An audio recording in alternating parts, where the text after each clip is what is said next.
Faly mifankahita amintsika indray tafaraka amin'izao manoko fotoana manokany ity izao indray ifampitsotrotsika mbavaka ny namantsika Anjandrena Tenaina no manana faniriana mba hoentina mbavaka. Tsy misy dia hoe antony betsaka fa entina mbavaka fotsiny ihany. Azoko antoka fa betsaka ianareo no maniry toy izany ihany koa.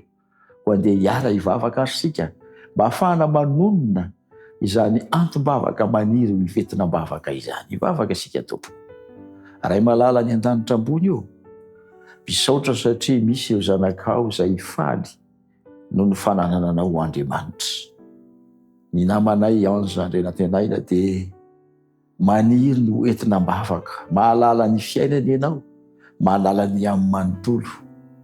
Ianao tompony hitsindry sy hijery azy ary hitantana ny fiainany rehetra. Ianao no hamany olana raha misy izany. Ary ianao no hanome azy fifaliana sy fiadanam-po ihany koa amin'ny fiainany manontolo. Misy ireo manana faniriana toy izany, maniry no entina mbavaka fotsiny ihany. Tsy hinjovoko ny fiainan'izy ireny tompo, ary meteza ho sakaizan'izy ireny tsirairay avy ianao.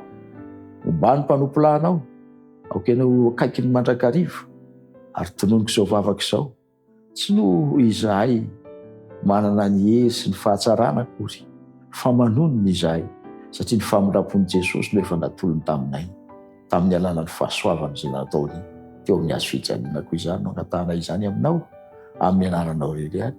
Amen.